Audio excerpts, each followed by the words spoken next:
very fast on this very program. It's very, very important, this particular program.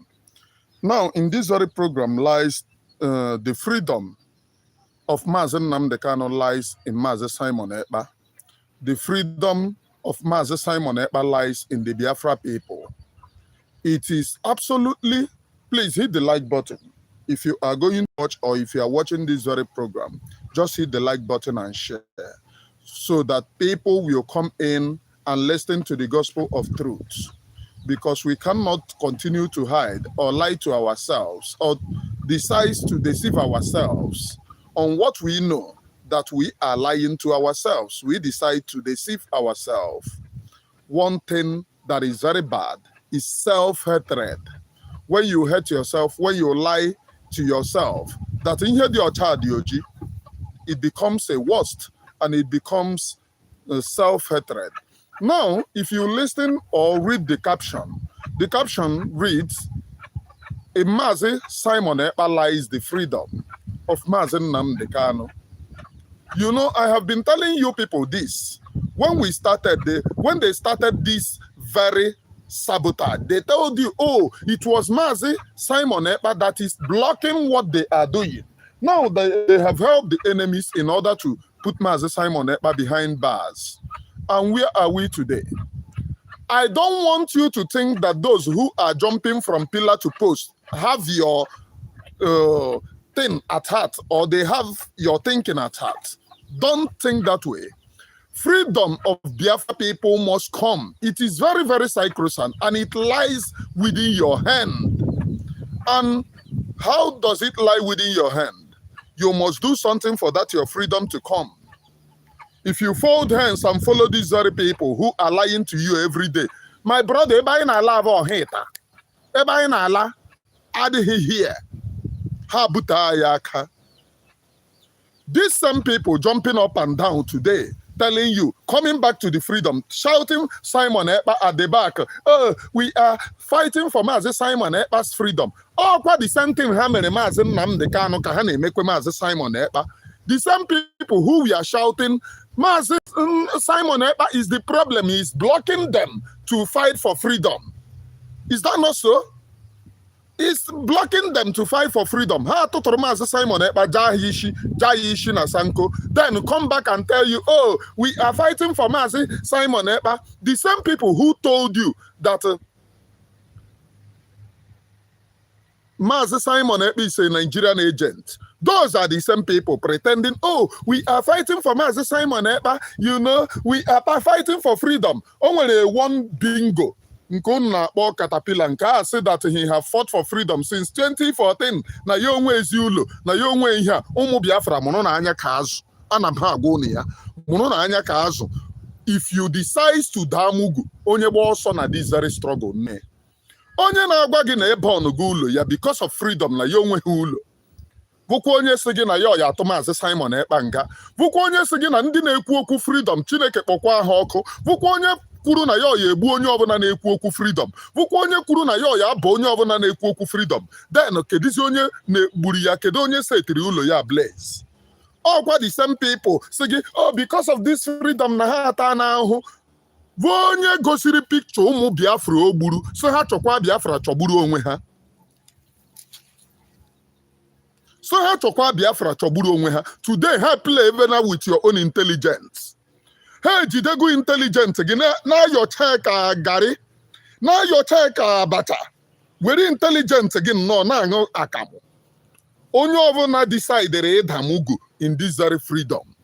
Ọkwa ịda mugu nke gị asafe chapter gị. This very freedom must come. And for those of us, we will continue to march.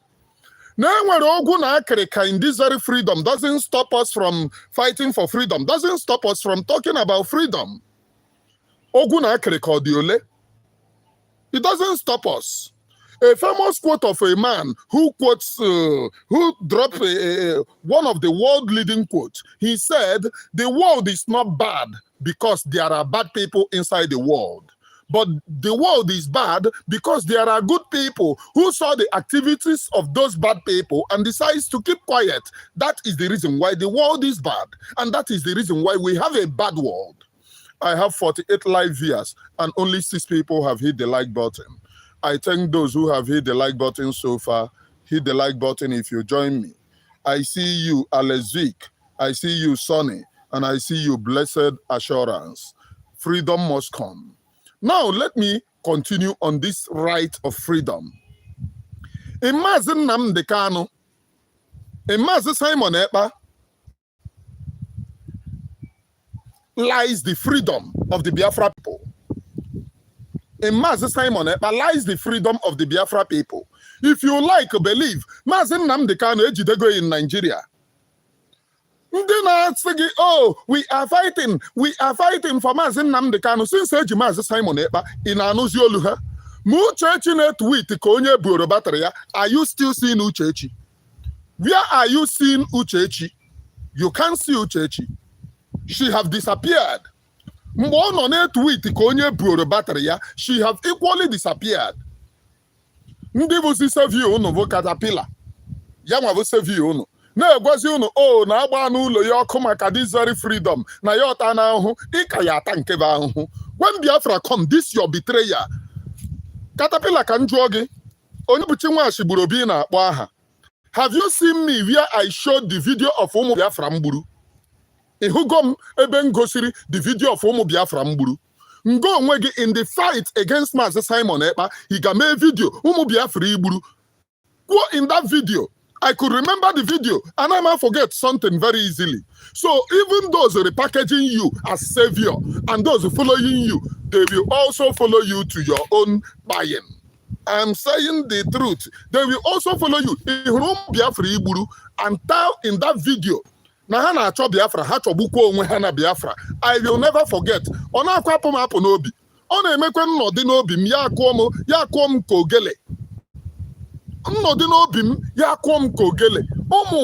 This voice in aga WhatsApp, aga WhatsApp warrior. It doesn't shake me. I am onye Chinwashi Burobi. Onwebe onye potarano sege na emere voice seke defraud ụmụ Biafra. Onwebe onye potara sege na emere voice seke defraud ụmụ Biafra. Mana enwudere gị ebe imere voice. So na ka agaga defraud ndị na-achọ Biafra. Na o nwere group n'obodo oyibo ka ime video defraud ọha. I am not like that. Ịhụgo my video. Mana ma hụ voice ị na-ekwu in some group. Na ụmụ Biafra. In Mazi Simon Ekpa lies the freedom of Mazi Nnamdi Kanu, whether you like it or not. If Mazi Simon Ekpa is not free, all these very people are jokers. These very people, ndana kpọta ma Nigerian police ma caterpillar na abịa sị gị na ha na-achọ freedom, they are jokers. If Mazi Simon Ekpa is not free, ịpụta iju onwe gị sị kedu ebe ị nọ in freedom. Ebe ị nọ ndị Nigerian government na-agbagharị na ebe anyị nọzi in freedom, ndị Nigerian government ewere na everywhere na-achọ kwukwu igbukwu the men on the ground na-achọ igbu ha. Ịpụta na-asị m na ị chọrọ freedom. Tata, just before I come on this very program, ahụrụ m ihe nwaanyị mkpụrụ mmiri tiri ndị na-ese na o tiri ha na ndị Yoruba na ndị Yoruba nọ so that they are in love with the freedom of the mother of freedom. Okoko ha na-egbu nwa nkịta bụ nke m na-aghọta. Mother of freedom ke onye mere gị mother of freedom nne? Anwụrụ ị na-aṅụ anwụrụ ị mara ka isi aṅụ anwụrụ. Ị na-aṅụ anwụrụ ị mara ka isi aṅụ anwụrụ. Onye mere gị? I have 105 live viewers. Only 10 people have hit the like button. Onye mere gị mother of freedom? So ọ bụzi surrogate, ọ bụzi DPM. Na ihe bụzi even mother of freedom. That ndị Yoruba say that they are in love with the freedom of the mother of freedom, led by Dr. Ngozi Orabueze. Led by Dr. Ngozi Orabueze. No longer surrogate, no longer DPM, man, the leader of the freedom. If you are a criminal, you can deceive those that you want to deceive, not me. Go to her Twitter now, look at the nonsense. You cannot deceive me. Ihe ọ na-achọ ime ime ike bụ ihe niile Mazi Simon Ekpa mere. Ọma na nkwụ ya ama n'ụkwa. Onwe ihe ọ na-eme na-adị complete. just to distract us. We can never forget Ebaino. Ebaino chacha na ihe ikunko eri chomu ihe ni no na ko eri. Ebaino in the delegitimization of the Nigerian terrorists. That is the bus stop Ebaino before Mazi Simon Ekpa fu. Ha betray ya mwaye chibom anaso. The delegitimization of Ebaino. So anybody telling you Alcoco can boost story, don't listen. Don't. Remember that in this very freedom, you must be stubborn. You must be mentally tough. And you must focus in the actualization of this very freedom. If you are not stubborn, mentally tough, propaganda, you must be stubborn. In your own stubbornness, don't let it overwhelm you. You say, I'm arrogant. I'm arrogant. Yes, I'm arrogant now. I'm arrogant. But I am only loyal to those who want freedom. In times of our arrogance, that my arrogance leads me very far. It leads me very far. In Mazi Simon Ekpa lies the freedom. Mazi Simon Ekpa release Mazi Simon Ekpa, they can never release Mazi Nnamdi Kanu. And I will tell you why. These some people who we are telling you, Mazi Simon Ekpa remains the problem. Oh, he's the problem. He's Nebundibu. Mazi Nnamdi Kanu is not like that. Mazi Nnamdi Kanu is very, very compassionate, fighting for freedom. Gaga leihindani kuzi. Hasi. Do not release Mazi Nnamdi Kanu. Tuoni ya ishi na nga ala Igbo na adịzi peaceful. Kedu ka ala Igbo yeshi adị peaceful? Ebe some group of people say na ha gara gaga na ha enwe na government, na ha nọ na government. And ebe anyị nọ the legitimization agwazi anyị na I believe na those people. The same thing ha mere m mgbe na support ha. I have 134 live viewers. And only 13 people have hit the like button. Hit the like button and share. The same thing happening when I support her. Hasi na hey na this Mazi nkevu obru ni use brain again. Nda sagi ishi idama ini molulu ekwochie gi. Oh, can't you see? Butuza anarago ego, butuza anarago ego. Mazi Simon Ekpa section go butuza. Also na butuza ana arukosi with yenwa. Na butuza anarago ego, butuza merenka me nkozo na mwapota. We toro butuza na ata. Amadam na ase, ha gwa ase ka abacha. Eburu ya bogi n'isi. Why they are doing this? Any military high raised. So ginanda avundi ya fight for freedom. There is no military anywhere because they are not interested in freedom. Kpọtara caterpillar na akọkọ ya ka na akọkọ onye ihe a. Agwara gị caterpillar ile ma anya bụ m a full grown up man. Nkwuru na ihe mpụta gwa gị na akwụ m na ihe a. Nkwuru na ihe mma gwa gị na akwụ m na ihe a. As I am not part of USB, I will always attack and criticize USB. I will not pretend, oh, I love USB, then go to the back and start criticizing them. I'm not part of your government. Your government is filled with liars and liars, even led by a famous liar. Agwa seka abache buri abupte buno. Ahambe mane oremijus. Onyebuchi nwa Ashiburobi, please. Not a man Jews. I have 120 live viewers and only 17 people have hit the like button. For you to be in this very freedom, you are the truthful, sincere. Chukwu okike mana na ikwu n'eziokwu. Ajani mana na ikwu n'eziokwu. Mwani mana na ikwu n'eziokwu. Agụ ifufe mana na ikwu n'eziokwu. Oya be bobuna akpọrọ gị mwani gaga defend gị. Because you are epitome of truths.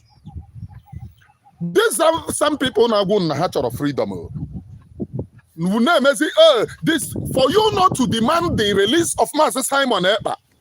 Onye ihu na onye azụ tụrụ taa onwezi onye na-ekwute okwu Simon Ekpa at all.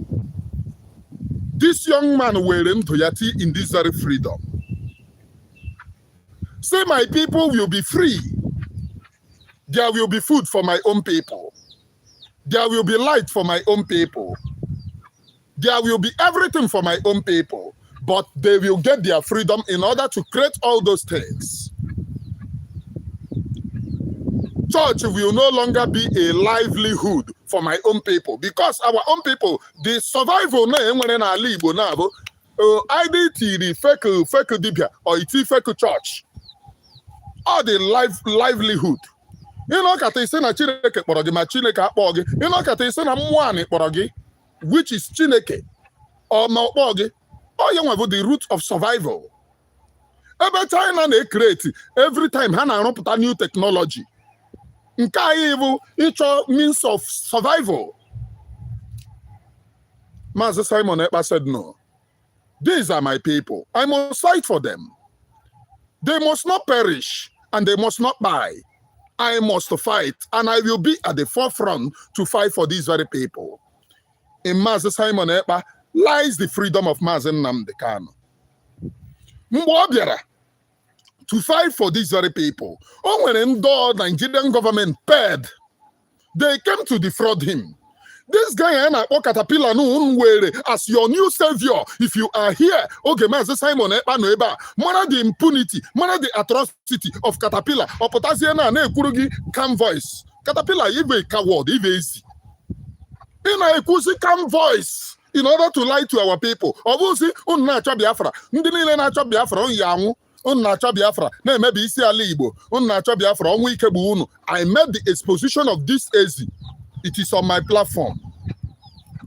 I made this exposition of that AZ. It is on my platform. Where he is busy attacking the Biafra people, telling them no one natural Biafra yang. Obviously, no one natural Biafra yang. Obviously, onye ọbụla na-eso Mazi Simon Ekpa ya anwụ na Mazi Simon Ekpa bụ onye oshi. Ị na-pretend si n'ụnụ nwa na-agba n'ụlọ gị ọkụ mee nke a. You defrauded our own people were ego ego na-ere phone na Port Harcourt. Port Harcourt na-arụ ncha a Sara disease. Ncha a gbuo gị. Na maka this very freedom agba company gị ọkụ. No, maka this very freedom. Keji weba company goku. These very individuals freedom. Those are the enemies. Totoro furun tututa na Mazi Simon Ekpa yawu. Mwana game eba. Mwe make the video. Did I force them to make video? Did I force them to make video? They were making video. Nkana caterpillar. Evidence they played against Mazi Simon Ekpa. Will this idiot release Ria? Release the evidence. So to Mazi Simon Ekpa make video. Kuno ye meche ya human. Today, us haven't been as we are fighting for freedom. Ayata now and you believe. The only thing na gwadevu ihuru na package caterpillar. Na package caterpillar.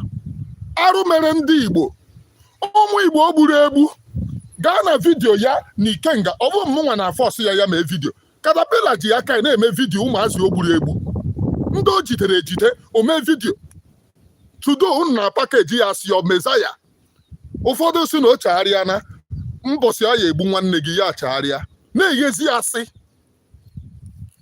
This is the famous caterpillar.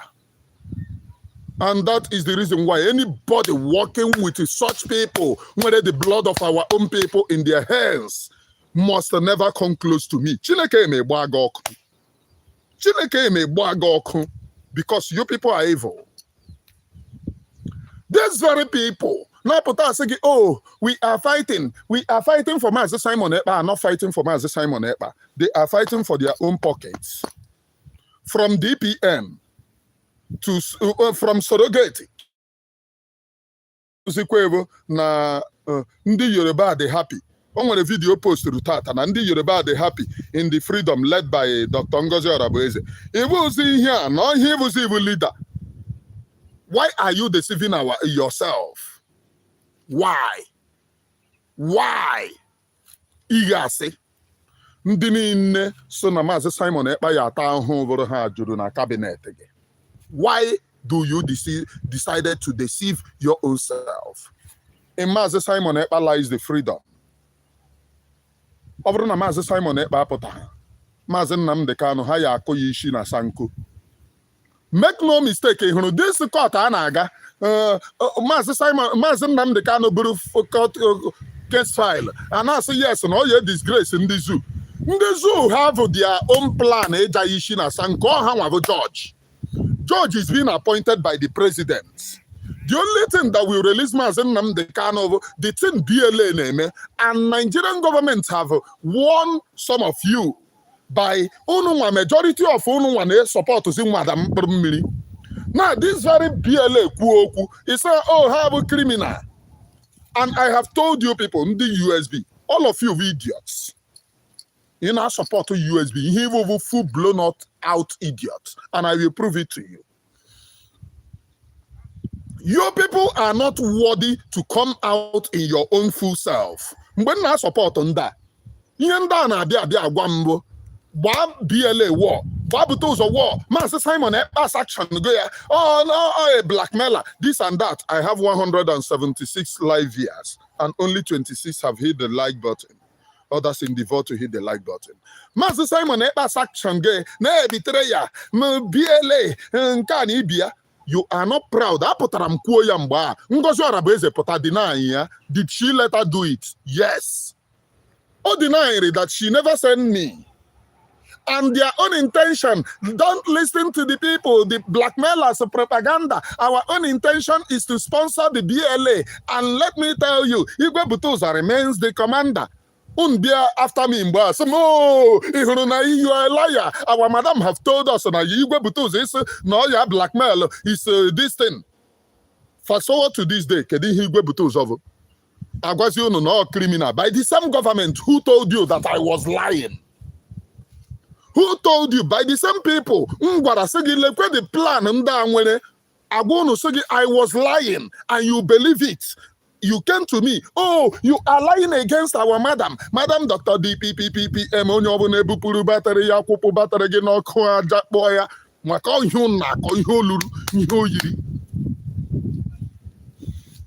you came to me and told me, oh, you are running propaganda against our madam. Fast forward to this day, am I still running the propaganda? Am I still running the propaganda? Where is your madam? And Majogi, where is she? Obviously DPM. And Majuna Jojo Biafra. Onyovan Jora Ojo Yasam. Niwe dim nobi. And Majuna Ojo. Can you be proud of what you are doing now? Say no Biafra struggle. Can you be proud of what you are doing now? Say no Biafra struggle. If you are not proud of what you are doing now, calling it Biafra struggle, just know that you are not fighting for the freedom of your own people. Because right now, freedom there is no freedom. Betrayer, liars. Anachonda betray. Finish. Backstabbing. If you do not fight for the freedom of Mazi Simon Ekpa, just know that you are lying to your own self. You don't want freedom. The freedom of Mazi Simon Ekpa is at utmost paramount. If they did not free Mazi Simon Ekpa,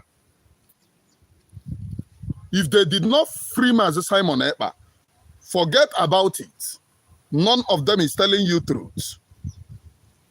I that Mpaha have a Confucianist. Because you don't have anything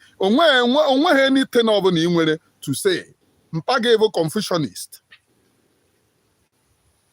I am Onyebuchinwa Shiburobi, preaching nothing but the Holy Gospel. We must be sincere here and now, and we must fight for this very freedom. Onye Baragebe will not wag him. If the world, every attention of every Biafran, oh, elezim bosiana ala, ne stage irugoro. Well, on the stage, na every man in a freedom, Mbosovani gara na Twitter, huh? Mbosovani follow on Facebook, huh? Guess, hey, look at us,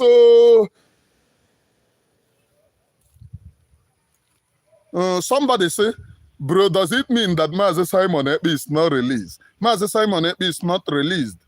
All those here in our home is rumor. And the people who put the same rumor, vote the same people. In a mental game. And game one place. So that you do not think.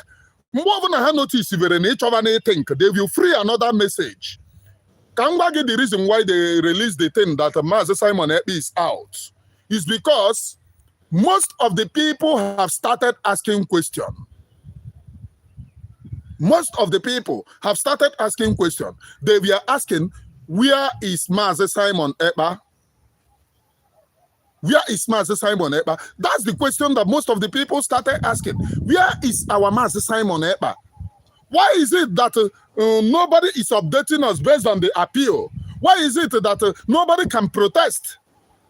All of them lied to you that Mazi Simon Ekpa said, oh, don't protest for me. Don't protest for me. Don't protest for me. I am good inside detention. All of them. None of them is telling you truth. I have 172 live viewers and only 29 have hit the like button. If you are here, hit the like button, please. Jerry Wibo, I see you. All of them lied to you. Oh, Mazi Simon Ekpa say, don't protest for me. Oh, in this, in this finished detention. This is my office. This is my house. So don't protest for me. Is that not the lies that they were telling you? Is that not the lies that they were manufacturing to you? That he said, don't protest. Okay? Some of them, when they came out and lied to you. This some USB in the bureau battery came out and lied to you. And they believe, they came out to tell you that release the Mazi Simon Ekpa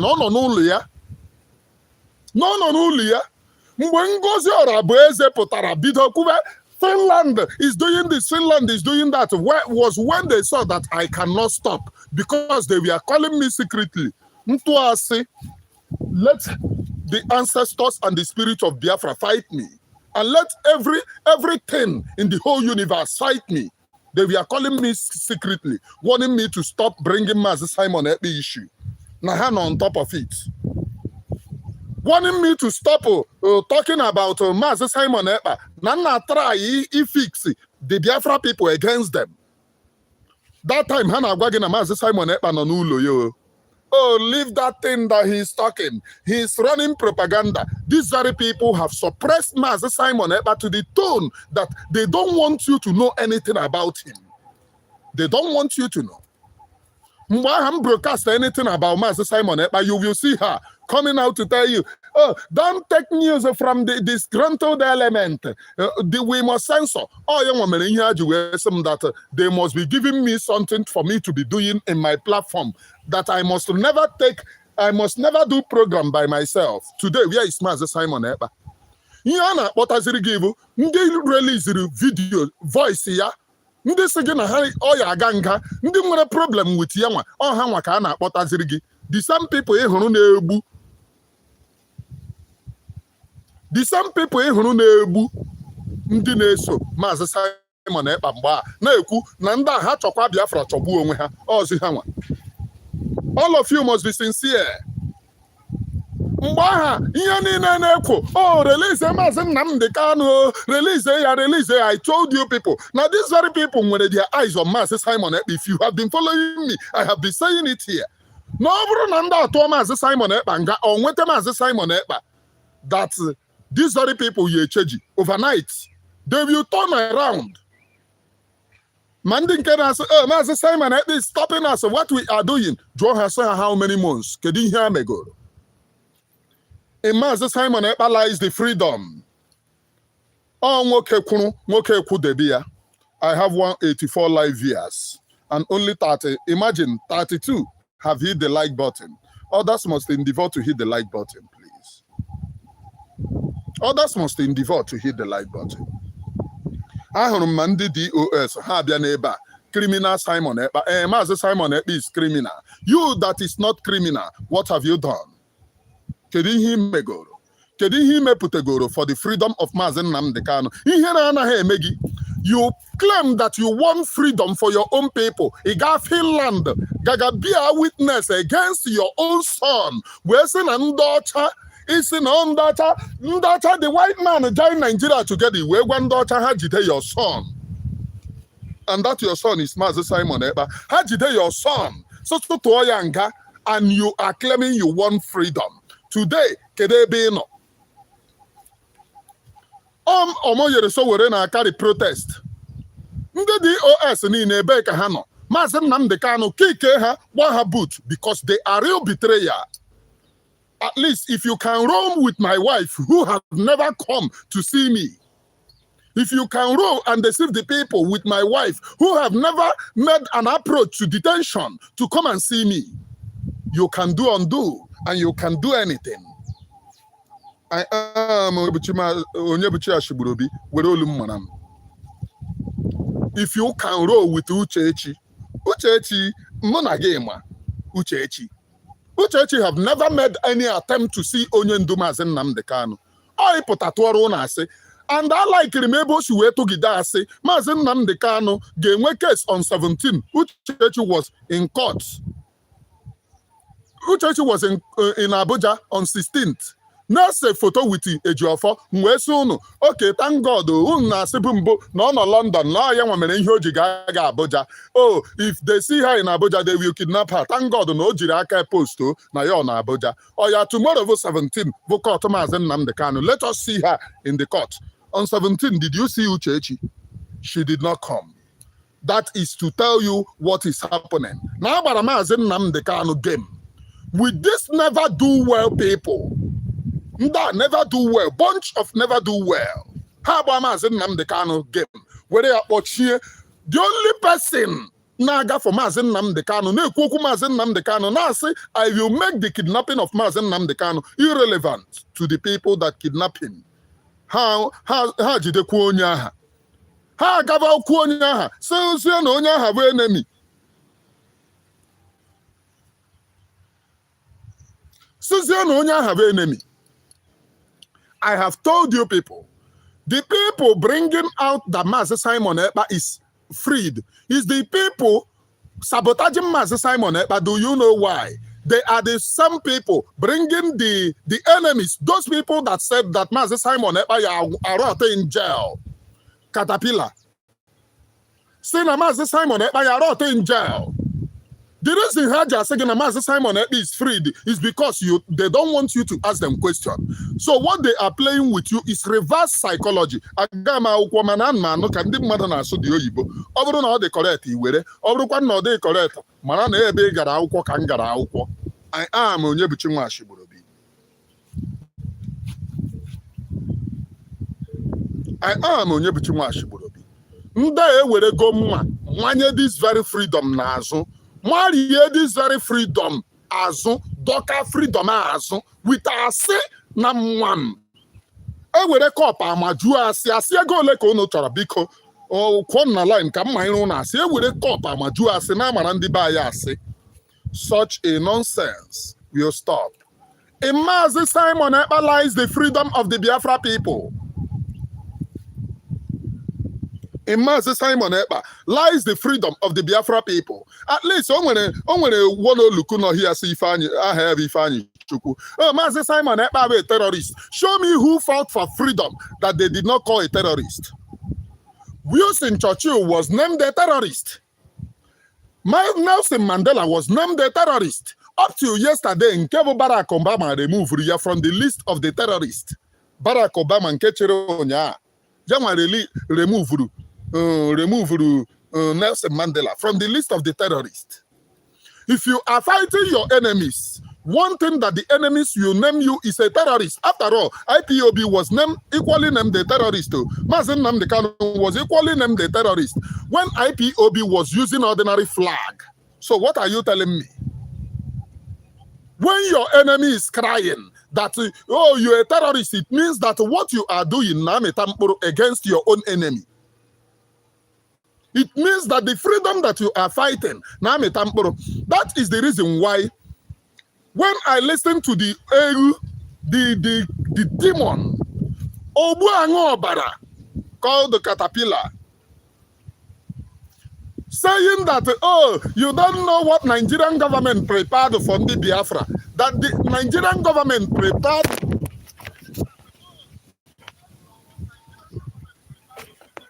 That the Nigerian government prepared to name the Biafra terrorists. No, you want caterpillar stop ya. Lenu wa banshi caterpillar. Igwagina yo stop say how we name the terrorist. Which means here caterpillar na give us stop your own freedom, because immediately your freedom now the enemies will come and name you anything.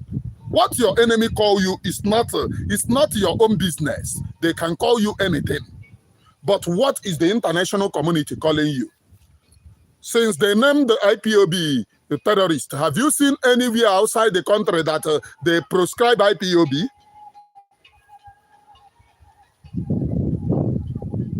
Have you seen anywhere outside country that they prescribe IPOB? No outside country have prescribed IPOB. Which means the enemies are naming in vain. If they like, they can name IPOB whatever they like. We don't care. I am Onyebuchinwa Shiburobi. In Mazi Simon Ekpa lies the freedom of Mazi Nnamdi Kanu. Biafra people, if you want freedom now, onwe freedom now. Apart from men on the ground, apart from Biafra Liberation Army, of which no do, these very people have contributed their life. They have volunteered their life for the freedom of our own people. They have volunteered it. These very people now here, they can equally go say, oh, today I don't want Biafra again, and they move out and make money. But because of Biafra, they have decided to sleep inside bush to ensure that that Biafra comes. That is what we call sacrifice. Then in their mansion, in their duplex, brandish oh na ha nwere wealth. But as you're saying, those people vote terrorists. You have to work on your own intelligence and know what is wrong with your own brain. Because our own people must analyze their brain. Mental toughness to understand the terrain of this very freedom. Yamavo, the number one key. How far have you understand the terrain of this very freedom? How far? Is the enemies, are they still drinking akamu? Or is your village people having meeting on your head based on this very freedom? I am Onyebuchinwa Shiburobi, please. I am Onyebuchinwa Shiburobi. You must hit the like button and share. I have 137 right now, and only 40 have hit the like button. Hit the like button and share this very program to your WhatsApp and to your Facebook, to your friends.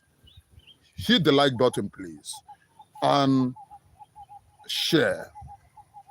In Mazi Simon Ekpa lies the freedom of this very struggle. Brothers and sisters, oh,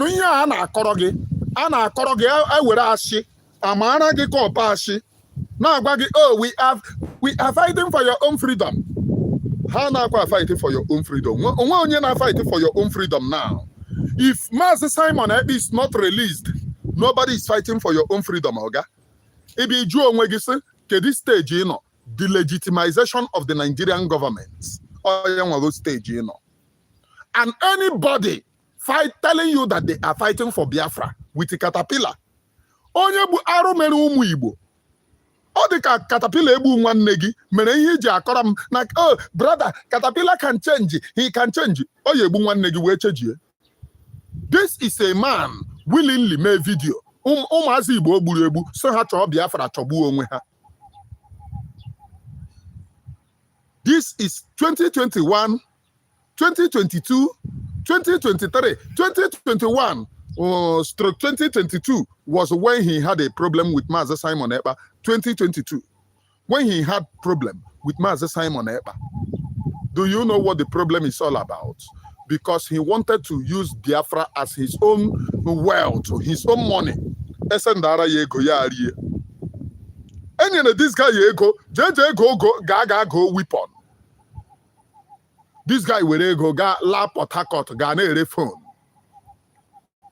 mụ na gị nụchara the voice PM jiri aka release ya.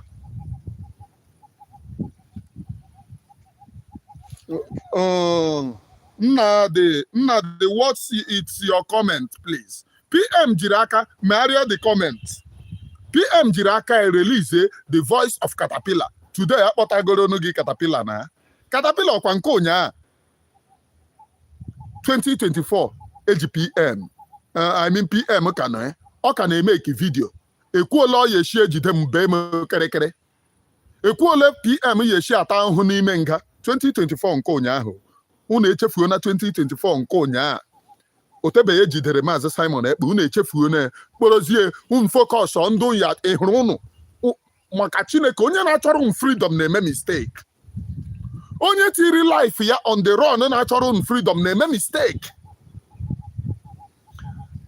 Ahụrụ m some of the video na trend mgbe aha ewepụta ka ezi aha ya gentle na-adọ ya ka I pass my generator asị na o gburu soldiers.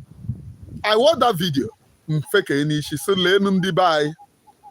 Mgbe vidio a mere gentle jiri iwe mee ihe ahụ o mere bụkwa mgbe ndị Naịjirịa ji iwe egburu ụmụ Biafra, ji iwe berebe ụmụ Biafra wee sio akwa anyị nwasịrị na onye ọbụla ya emekpatara anyị ihe ndị a na-eme anyị, it is a welcome development, we will praise that person.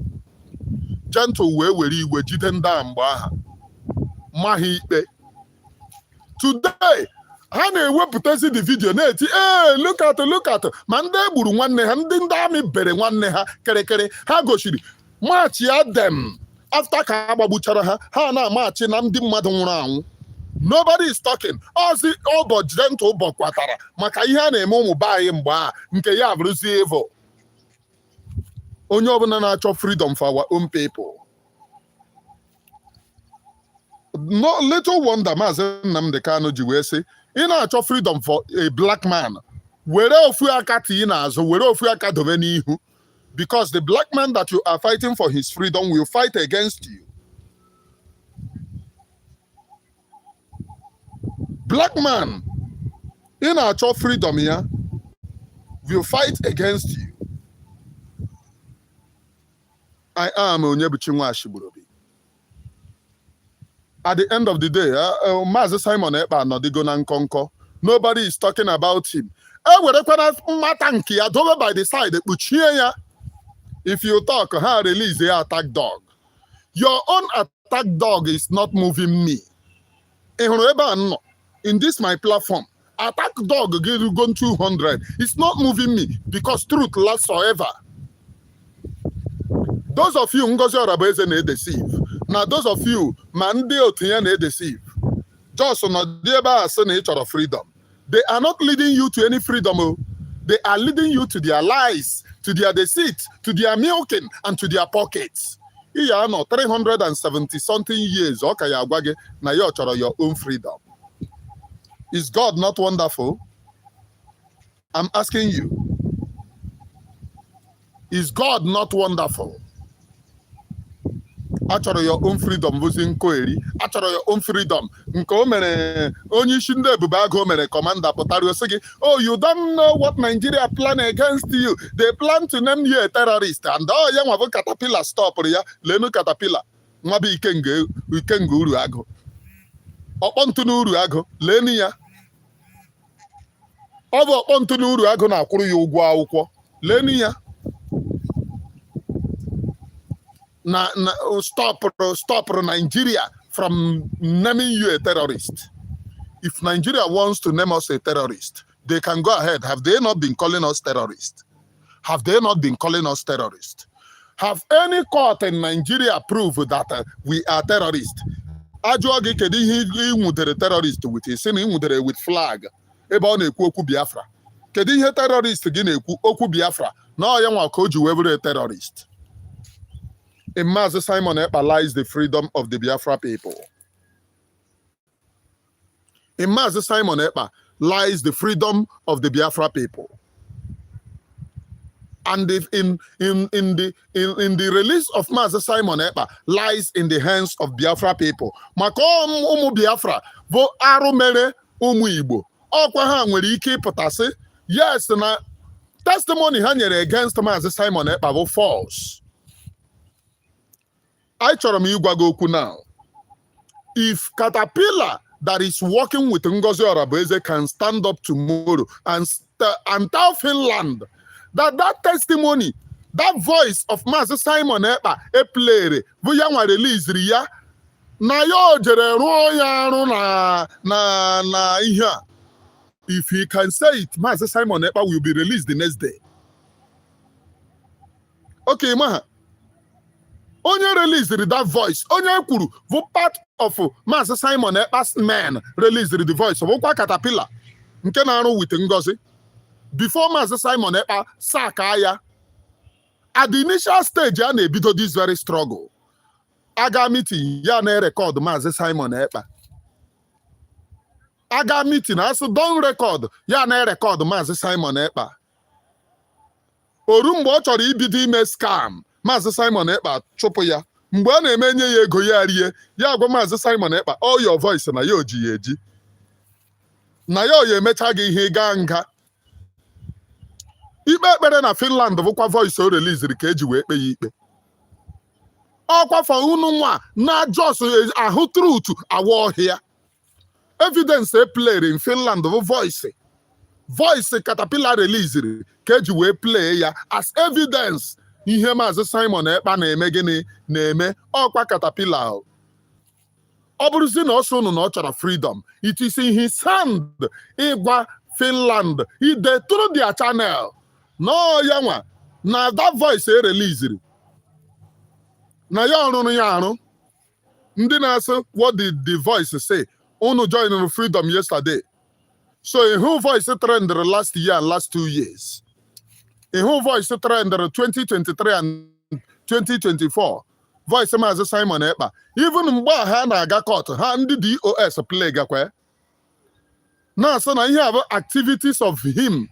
Mgbe a ejidere ya ejide. Ndị DOS play ga.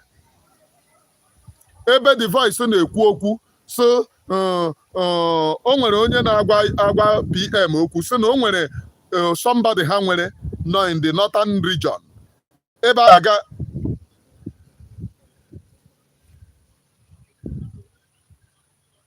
ya aga egote weapon.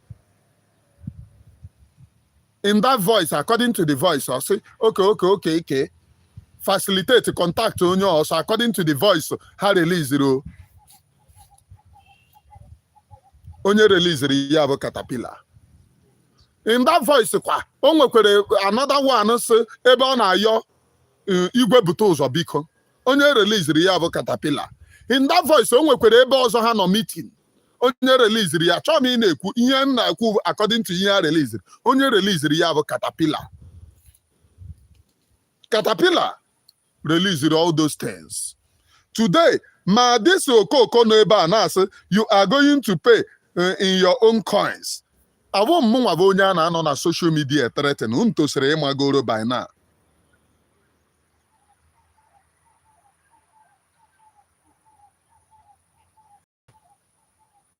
Unu tosiri ịmagoro ejikwe social a na-anọ na social media threaten you are going to pay in your own coin.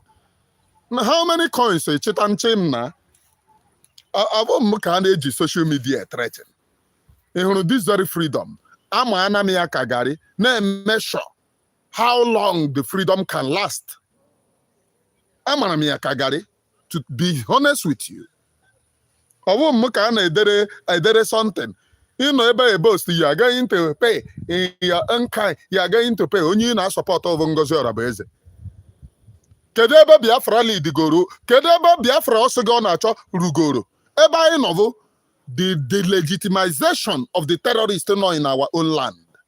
And of which the freedom of the Biafra people lies in the delegitimization of those terrorists. Yanwa mere Musa ji ebe akwa. Adezi agwa gị na ndị na-delegitimize the terrorists bụzi criminal. They are cash snatchers. Don't mind them. And all you people have to say is that so far that they don't work with you, they are cash snatchers, which means you have put yourself over Biafra people. It is only me. If they don't work with me, I will destroy them. It is not all about Biafra people. I am Onyebuchi Nwashigburobi, please.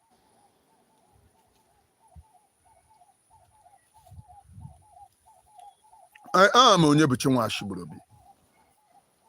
Those of you going to America, those of you, especially those of you running to America, oh, I am running to America. Americans equally run away from their homes.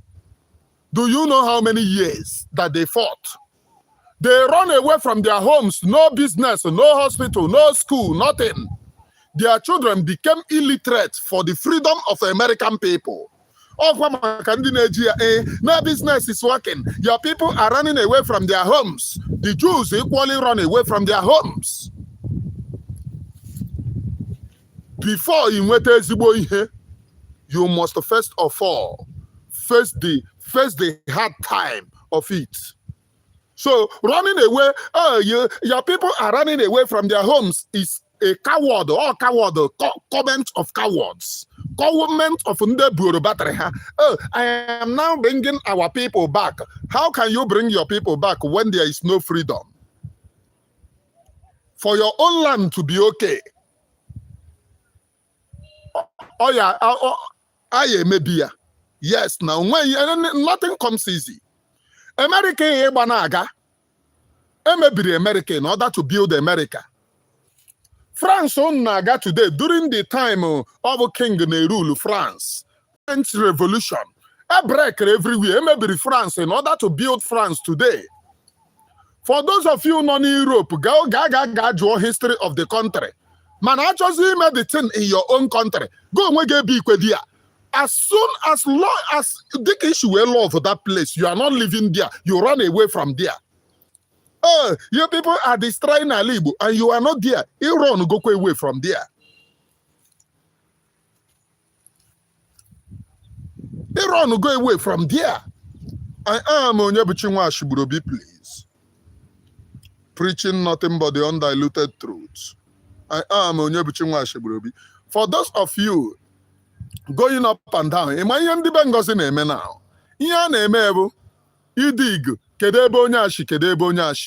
I have been naming Ebenshi. You can go to Ebenshi.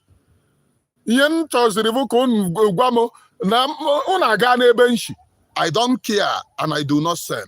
Nigerian terrorist agents masquerading. So far you work with a caterpillar. So far you work with a caterpillar. The worst enemies of the Biafra people. So far you work with caterpillar. Freeman Iko Tonya, I see you, my brother. You are the enemy of the Biafra people. So far you work with caterpillar. Gwara PM no ya ganga. Na yo ye megide ihe ya ganga. Video romu Biafra ogburu egbu. Na agwa ha so ha cho Biafra chogbu onwe ha. So far you work with him. You are the worst enemy ndị Igbo na-enwe. The worst enemy ndị Igbo na-enwe. Because you work with the correct enemy. Onye buere egbe gbagbu ụmụ Igbo. For you not supporting me, I will pay. But onye gbaburu ụmụ Biafra is working with you. And that person have not paid. Inyeziri the chief security, rewarding him for buying ụmụ Biafra. And you will still say in your program, Nigeria is bringing repentant Boko Haram, and you brought a repentant Boko Haram caterpillar. I have 138 live viewers, please. And only 48 have hit the like button. Only 48. Do you think that I care? I don't care. I am everly ready, standing like Rock of Gibraltar, standing in the freedom of my own people. I don't care. You can go there, go out there, run your propaganda, lie against me. I do not care, my brother. I don't care. In Mazi Simon Ekpa lies the freedom of Mazi Nnamdi Kanu, whether you like it or not.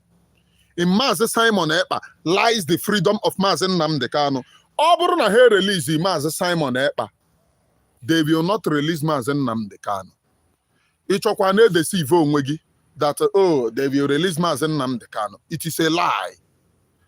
Fight for the freedom.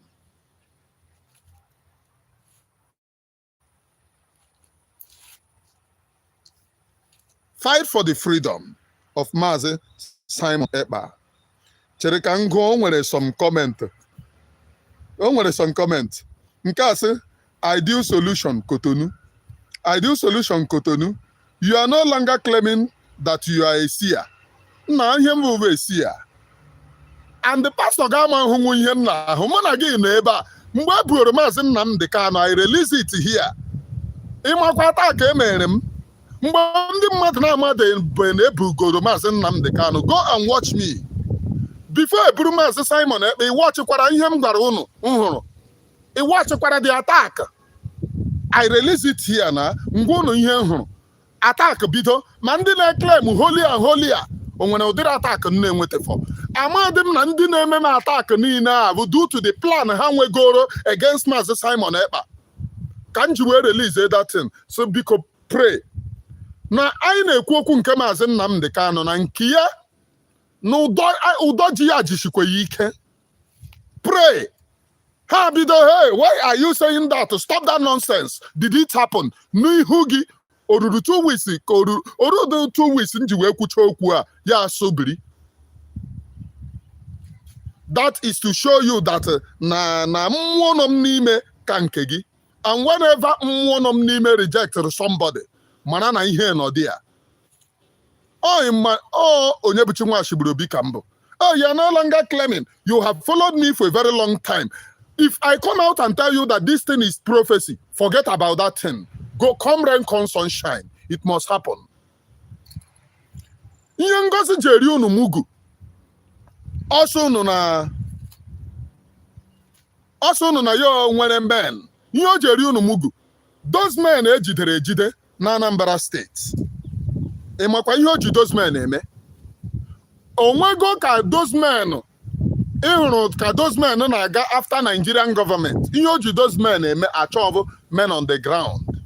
And I have consistently asked you people question. Ma ọ bụrụ na brain ga anaghị arụ ọrụ, a na-ajụ gị ajụ. Caterpillar jiri aka eme onwe vidio na ya ọbụ ebube agụ. Watch vidio a. Ma ndị ebe o mere vidio ebe o lead ga ndị amị, ha yi akwa. Watch ya.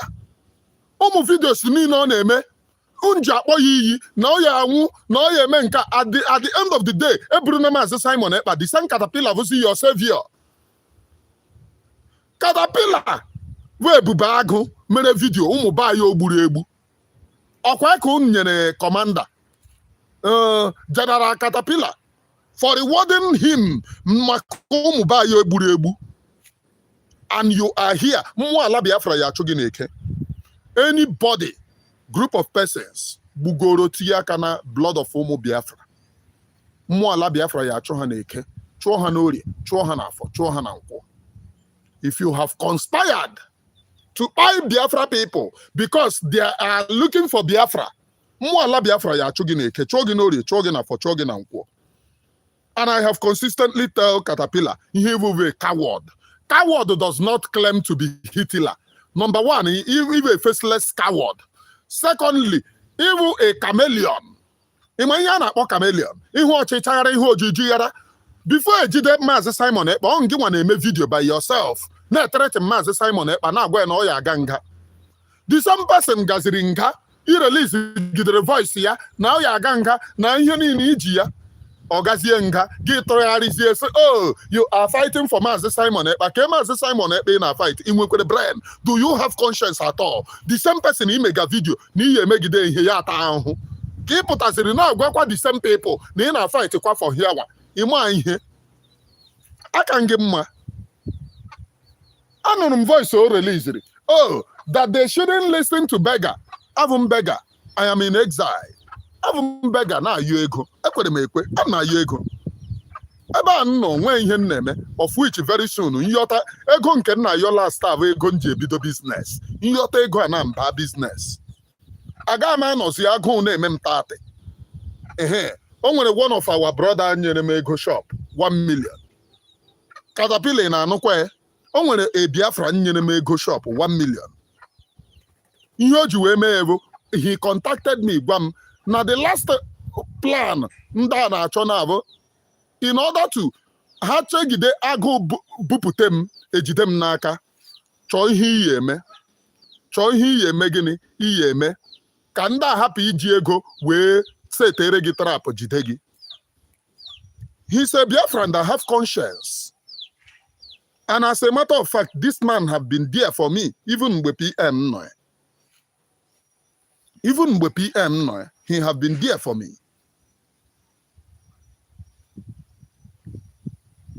So, a beggar is better than you, ne betray Omo Biafra. A beggar is better than you, scam Omo Biafra. Voice again, potara. Na, kaiga me video, we scam Omo Biafra. Hasana hana cho Biafra. Hacho buko onwe ha na Biafra. Ka scam on this na hana cho Biafra. Hacho buko onwe ha na Biafra. A beggar kage mwa. At the end of the day, with those your voice again, potara, as shameless as you are still doing video. Now, was you Biafra? Oh, Mungwavo Caterpillar. I am Onyo Bimini. I care about our own people. The same people is have to boo Hana Biafra. And those same people came was in Biafra. Cowards. You and the people packaging you, they are a bunch of cowards, non-entities. I am Onyo Bichunwa Shiburobi. We're all manam. Moneku. I stand like the rock of Gibraltar. Our own people. Onye barage egbe anaghị agwa gị mgbọ. Onye ọbụla na agwa gị eziokwu will never fight for your own freedom. Onye ọbụla bụ mgbe ọbụla na-atụrụ gị asị will never fight for your own freedom. Onye ọbụla bụ mgbe ọbụla na-eyiri gị asị will never fight for your own freedom. I told our own people. Mgbe a na-eme surrogate unji wee yere m asị. Hey, do you know what motivated that program against Butozo? Because I did not do program against men on the ground. They told me to have sanctioned Butozo. And the Mbaka and Isogate. I am on Isogate. PM has action go Butozo na Butozo ganare go na aka hope ụzọ dị mma na ha so na ihe mere Buto ihe a egebe asị niile egecha that idiot na-akpọ m mgbe ọbụla so na ya so na cabinet Chineke eme bụ onye ọnụ ala ekuma ala ụmụ obom nwanyị ime ahụ that idiot na-akpọ m so na ya so na cabinet kpọcha m nnọọ after ka m mechara program against Butozo ezum ike. The next thing, brother, I watched that program. You try it. Name that type of program. Name ya. Send the gonna account. Okay, I send that again. You go kwani. Send that account. Send that account. Enyeme ego. Mbiana wonder. Oh yeah. Mankana pokwa age. Osocha we pom. Ka na form na ovu senti na. Osocha we pom. Nekelem. Hey, I na-ekwu okwu gị na cabinet. I know they ekwu okwu gị. I say no nge nwa number 1 IG. In media. Because I'm a wait guy, I'm ihe eme. Wait mbo to fight against the people. Mpụtazi eme program.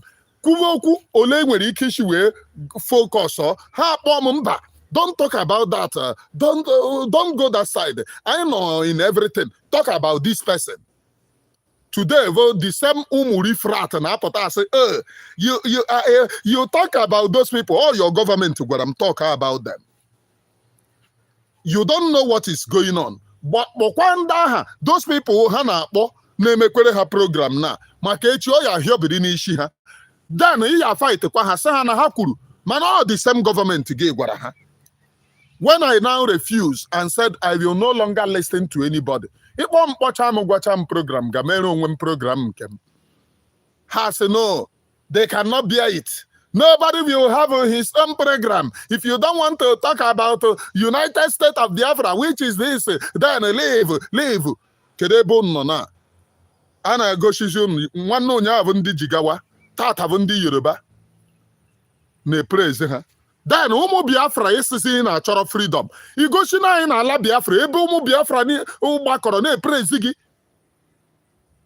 Amam that you pay people a lot na. You pay people a lot. Gaa akwụkwa ndị mmadụ ụgwọ ka anọdị ka e praise gị. Ego ụmụ Biafra tụvara kamgbe. Atụ agbata eke, atụ agba eke. Achọrọ m iplere gị the voice of the Oga of Caterpillar. ebe ọ nọ na-eme scamming Biafra people. And Oga Caterpillar nyere unu. Caterpillar na-achọ freedom. Onye bụ ọga ebe Ikenga Uruagụ. Ikenga Uruagụ gwara unu na ya chọrọ one Nigeria. Na Mazi Nnamdi Kanu, Mazi Simon Ekpa dị bad. Now, achọrọ m iplere gị the voice of Oga Caterpillar.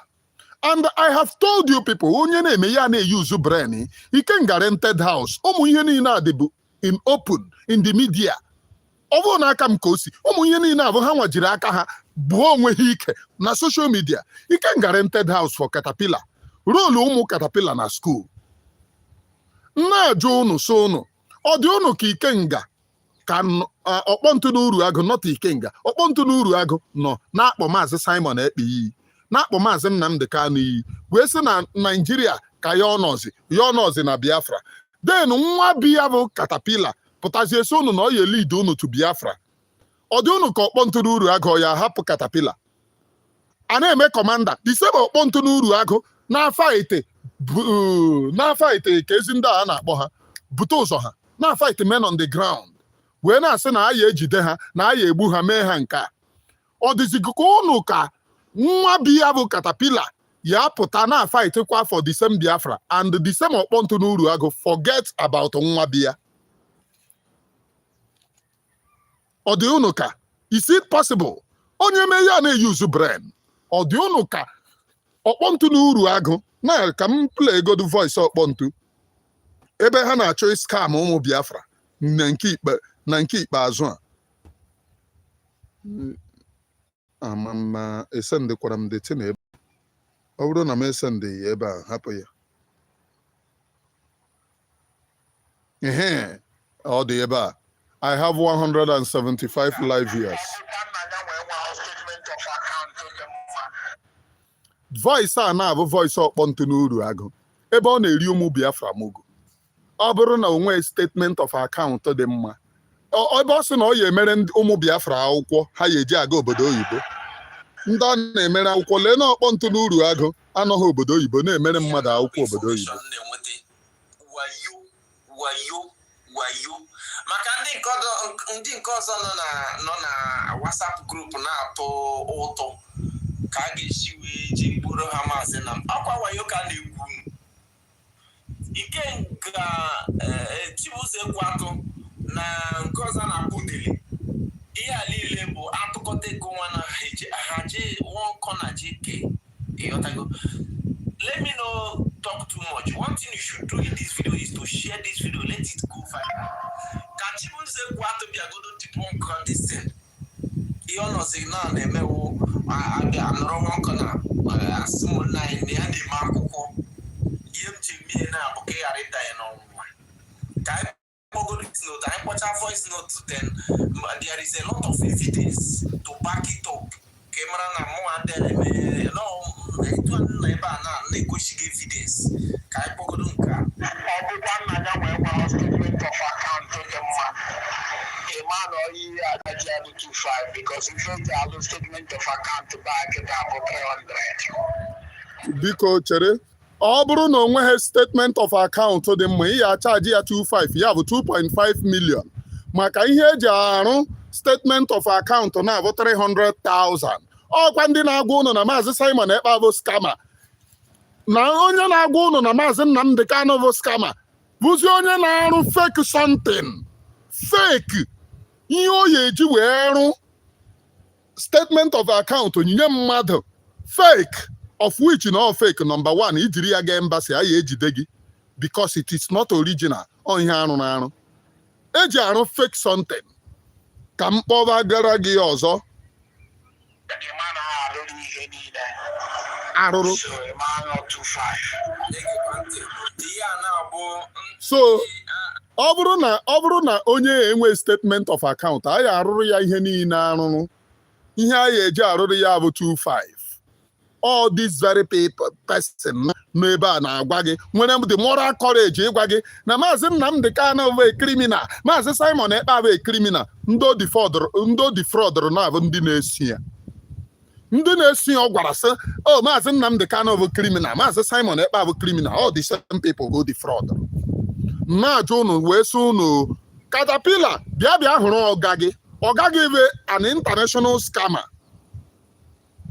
Chere na-egekwenụ ntị. A na-eji nwayọọ na-anala ego ka emefe akwụkwọ obodo oyibo. Jigodo m ya nwụrụ n'obodo oyibo ọrụ South Africa ka ọ nọ. Mana ị nọ South Africa na-claim na ị ga-emere onye ọzọ akwụkwọ obodo oyibo.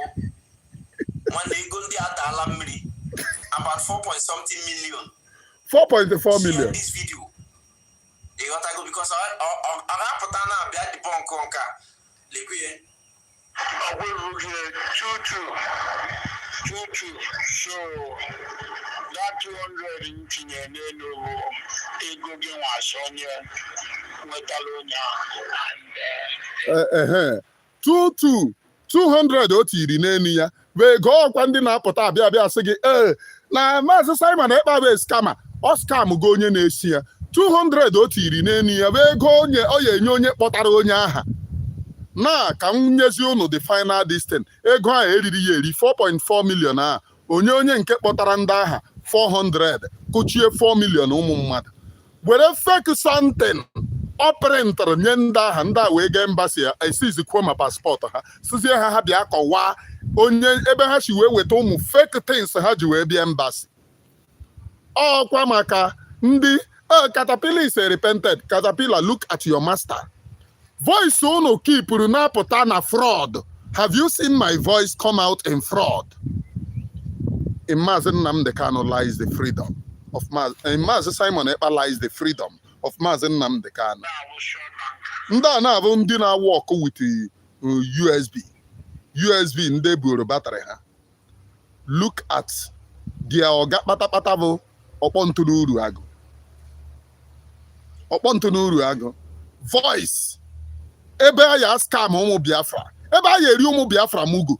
Ebe a ya akụchi ego ụmụ Biafra. And then tell me if they have any moral courage to face me or to talk bad against me. I come like Rock of Gibraltar. And I'm in freedom. Onweghị onye ya apụta ebe a sị ọ bụrụ na m eji yọọ mmadụ ayọ. As a matter of fact, since akwụ nna na-enweta ego anywhere, ọ iyozi iyo okeke iyo okafọ. Ọ bụrụ na ị notice the amount of ayiyom na ebum pocket wee dobe na main road wee na-asị ndị mmadụ biko nyere m aka. Man, very soon ọ ya end. In Mazi Simon Ekpa lies the freedom of Mazi Nnamdi Kanu. A na-agwa unu use unu brain on. Onye gbara gị egbe awakwana gị mgbọ. Ọwa gị mgbọ ọ ya awagbu gị. Onye sị na mma aga nga nọdịzie n'ime nga ya apụtazie another scam na-agwazi unu na ya na fight kwazi for me. Yo tiri na nga. Mụnwa o release evidence eji wee tụ m nga na ọ na fight kwazi for me. Unu ahụ na onweghị isi. Ọkwa the same game ha gbara Mazi Nnamdi Kanu. Ndị DOS sị na ha na fight for Mazi Nnamdi Kanu. No, Mazi Simon Ekpa na stop ha na ka ebe Mazi Simon Ekpa nọ kedu ndị DOS. Ngozi Orabaeze sị na ha na fight for Biafra na ịnwa these granted individuals are disturbing what we are doing. Ọkwa ịnọ by the side na kedu ebe o lead runt every week na-atụ ego emergency fundraising gakwara also nụ na ya ji stop election. Aya sagide unu ishi sakọrọ dị asa batrị nọ gị n'ishi. Mụnwa na-agwa gị ọ bụrụ na Ngozi emegide gị ihe ụwazirike mere gị bụ small. Ngozi ya emegide unu ihe ure ihe niile unu nwere n'ime ụlọ nye Ngozi. O ji achọrọ unu freedom because our own people love ndị na-egwu ha wayo. I am onye buchi nwa Ashigburobi. If you do not acknowledge Mazi Simon Ekpa's efforts, if you do not organize protest for Mazi Simon Ekpa, forget other propaganda lies unniine bụ part and parcel. Onye ọbụla reward Caterpillar forum tututa na Mazi Simon Ekpa ya abụ ime forum tututa sị na Mazi Simon Ekpa ya ata ahụ. Onye ọbụla reward Caterpillar bụ ya nwa nọ behind the door wee na-agwa Caterpillar ya meme ihe ọ na-eme, just like ihe ndị DOS na-eme. Ndị DOS Ikenga Uriagụ nọ na-akpọrọba Mazi Nnamdi Kanu iyi. They don't sanction Ikenga Uriagụ. But if you attack Ikenga Uriagụ, ha nye gị suspension for attacking Ikenga Uriagụ. Ekwubere m okwu Caterpillar. Ha sị, oh, forget about this granted individual na propaganda because ọ ha nwa sendere Caterpillar na-eme ihe niile ọ na-eme. That play card anyị ahụgo ya on the head of Mazi Nnamdi Kanu. Anyị hụrụ such a play card. Ọkpọntụ n'Uriagụ kpọgidere Mazi Nnamdi Kanu iyi. They did not ban him. But ndị niile gara kpọba Ọkpọntụ n'Uriagụ iyi for ịkpọ Mazi Nnamdi Kanu iyi, they sanction all of them. Has action on her because the DOS went to meeting on how to deal with Mazi Nnamdi Kanu with the illegitimate wife Nkonna Uche Nwabingo. Kemba Civil 26 ọkwa Ghana ama m na ọbịazi na ọbịazikwere program ha tiri na ọ ya abịa program. After my exposition, I know that she will not appear. I am Onyebuchi Nwashigburobi. Share this very program and hit the like button. I have 129 still left and only 53 have hit the like button. Make the program oruo ihe 140 still watching and only 53 have hit the like button. And make the free program an hour 20 minutes. Call all ye there. Don't forget, mgbe ọbụla ị chọrọ support this very platform, you can do that through super chat. Ihe abụ my international begging. Dịka ha si wee kwu. Ma ha nwa na onwe ha na-eme TikTok tap tap tap tap tap tap tap tap. Nke a bụ begging. Ndara. I am Onyebuchi Nwashigburobi, please. Preaching nothing but the undiluted truth. Eziokwu nke Chineke a na-akọ mmiri. If Mazi Simon Ekpa is not freed, onye ọbụla na-agwa gị okwu freedom na-aba anịnị juru na this very thing anyị na-eme anịnị. Ha buru dia ihe a na-egwugharị ụnụ wayo. A na-egosigharị ụnụ ha aghọọ na Iron Lady ma ndị na-agada ngwurugwu ndị ọkpa niile na-aha aha.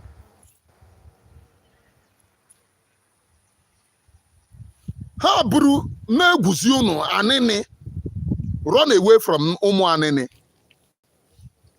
If you don't want to fight for the release of Mazi Simon Ekpa, stop defrauding our own people. Ọ bụrụ na Caterpillar aghọgo repented person, no doubt. Mo onwe m ya love kwa Caterpillar. I will love to work with Caterpillar. Yes, I am making it open. But Caterpillar, ị aga Finland gagagwa Finland na voice he release eji wee tụ Mazi Simon Ekpa nga na fake na nge nwarụrụ ya arụ. Then in turn Finland will release Mazi Simon Ekpa immediately because all voice he released ka Nigeria evidence ndị Nigeria in Finland. Finland will release Mazi Simon Ekpa immediately and then tozie gị nga because you are the main culprit. Ị gaghị asị m na m aga nga.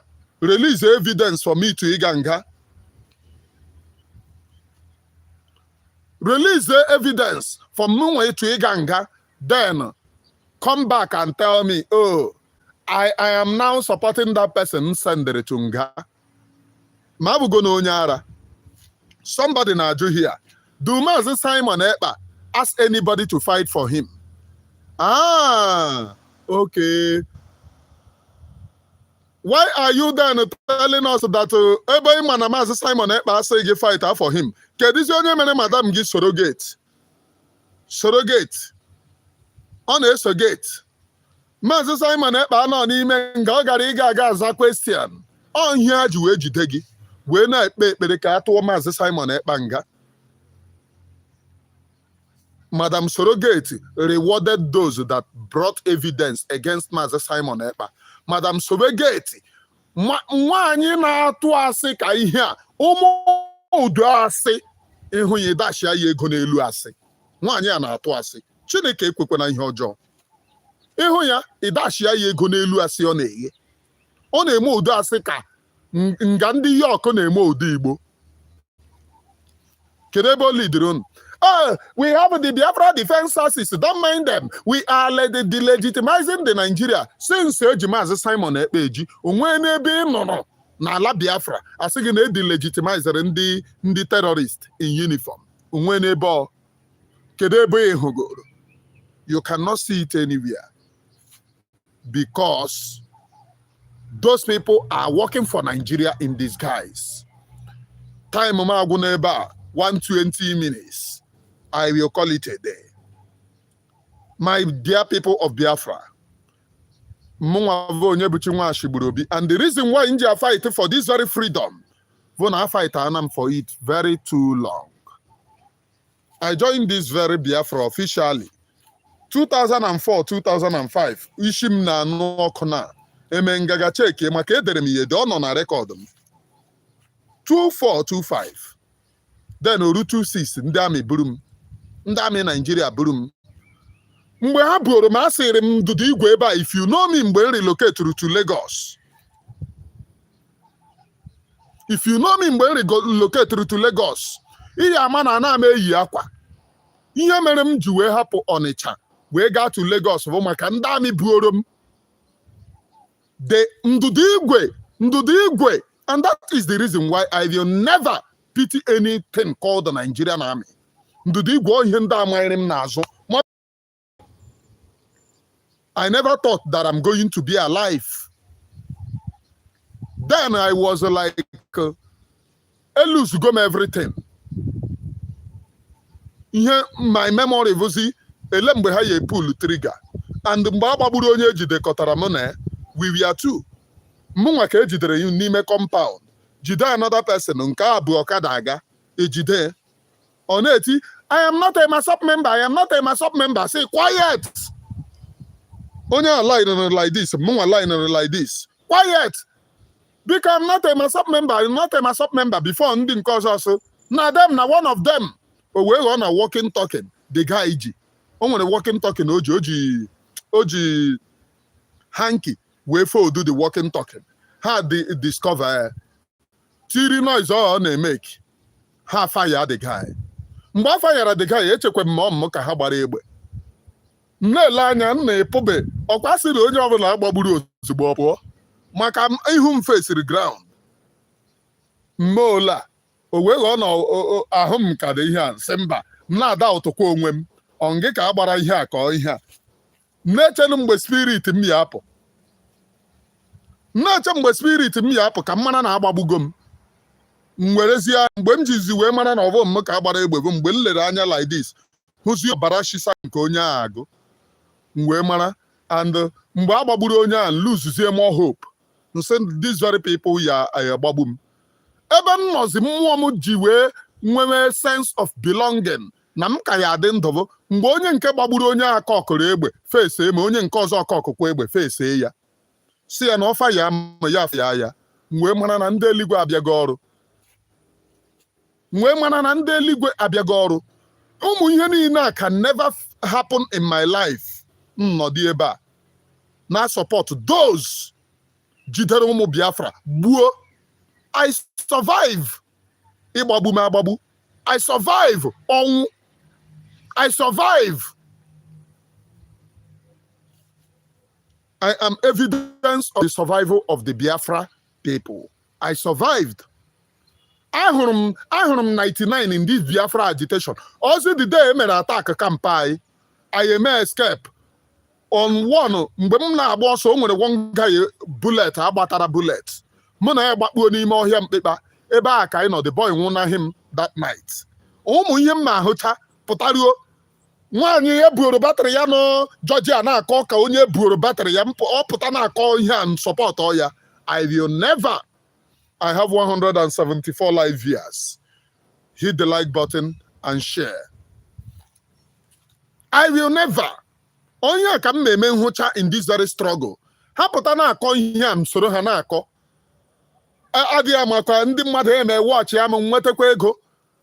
No, don't watch me.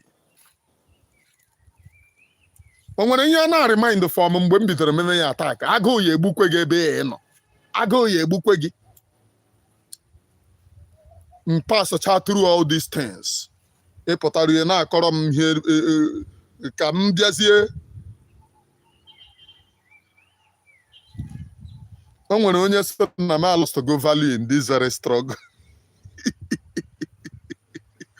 Biko nna m, unu nwere onwe unu nwere value. Mgbe a nwere value na mgbe a unu n'onwe unu na-enwe na value, kedu ebe unu na-eruo na? A na-ajụ unu ya. Very simple question. Mgbe aha m nwere value, ụmụ Biafra na-ahụ ihe a na-eme, na mgbe a unu nwere value, kedu nke dị better?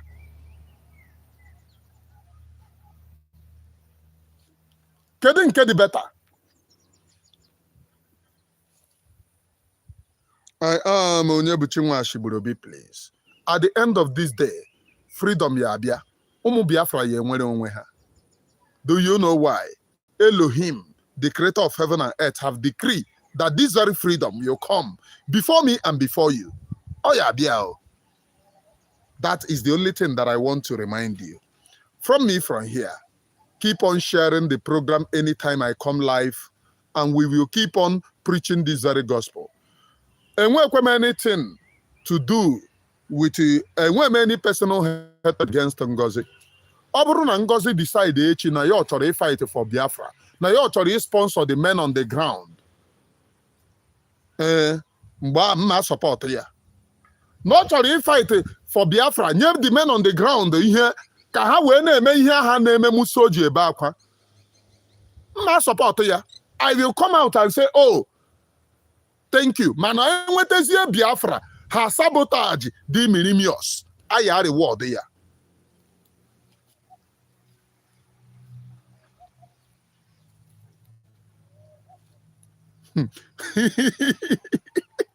You have one of the worst comments now.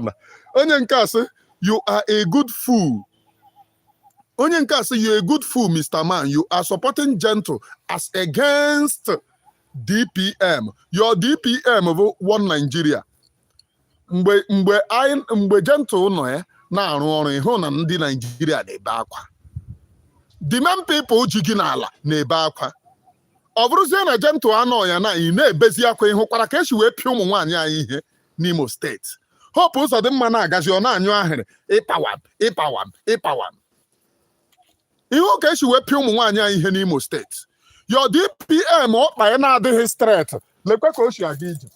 Nna chere ka m gosi gị DPM ga ole o si aga ije. Lee agara m ije DPM.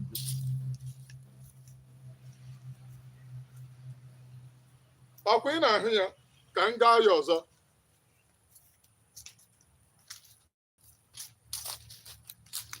Nwaanyị ọrụ sị nwaanyị ọkpa ya na-aha ahụ ha. Ọ ya nwa bụ your DPM. Nwaanyị ọrụ sị ji gị n'ọrụ ịpụtara ebe isi m na ịbụ full grown up man. Lee ka nwaanyị ọrụ si wee jide gị n'ọrụ. Nwaanyị ọrụ sị were brain gị kolukọ brain gị. Nwaanyị ọrụ sị onye ọkpa ya na-adịghị dị straight. Ọnụ ya aha akwụ ha. Lee ka ọnụ ya dị. Ị na-ahụ ebe ọ na-ekwu okwu.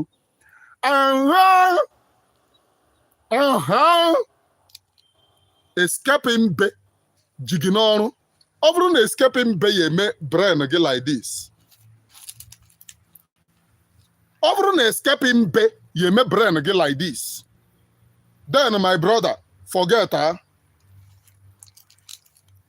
this very freedom. Oh ya bịa na mmezu. Mgbe anyị nọ na fight for this very freedom.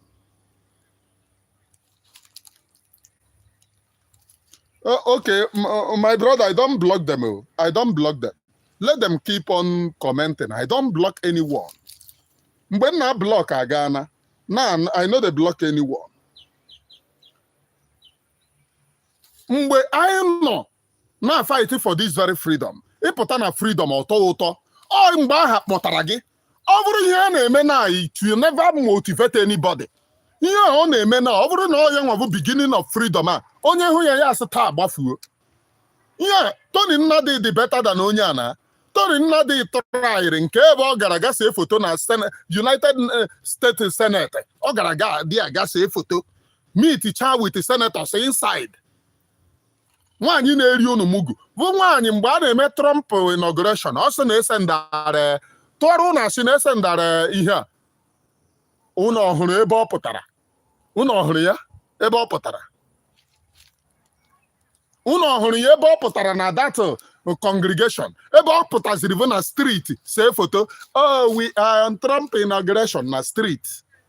O mere ihe a. Onye ọbụla na-eyere gị ashị will never get you freedom. Come rain, come sunshine.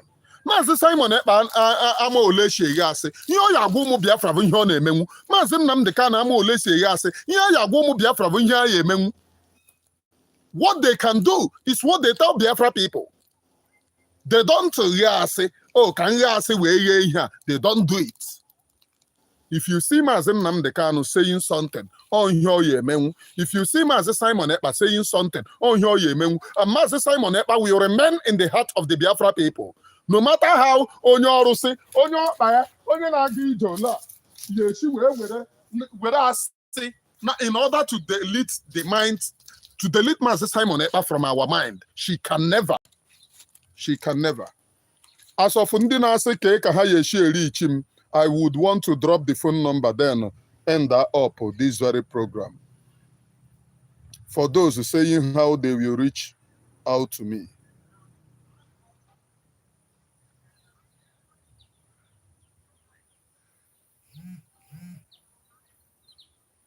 Na-abịago nke a chibu anụ ọzọ elekwa ebe nke a na-eme. Na-abịa information are very important. Nna m onye ọbụla sị na ọ ya bring my spirit down atụ asị maka in this very Biafra abịana m. The number for you to call is plus 45. The people asking how to reach me, plus 45, 31, 85, 50, 93, plus 45, 31, 85, 50, 93, plus 45, 31, 85, 50, 93. Plus 45, 31, 85, 50, 93. That is the number to reach out to me from. This is it. Okay, in here. Plus 45, 31, 85, 50, 93. That's the number to reach me. Onweghị onye ọbụla nwere ike imenwu ka Mazi Simon Ekpa pụọ in our mind. Mazi Simon Ekpa, if he is not released, my brother, n'ime this group of criminals in ahụ lying to you that they want your own freedom. They are lying to you. None of them want your own freedom. So I want to see those who will share this very program. Till I come your way next time, remain blessed. I remain your one and only. Bye for now, please. Martin, I have dropped the phone number. I said plus 45, 31, 85, 50, 93, plus 45, 31, 85, 50, 93. That is the number. Plus 45, 31, 85, 50, 93. That is the number for you to call. Remain blessed, please. I don't know. I don't know. But remain strong. Onye ọbụla sị gị na ya na walk for Simon Ekpa release. Na-show gị that na you na work with the caterpillar is not there. It's not there to save the people of Biafra. Till I come your way next time, remain blessed, please.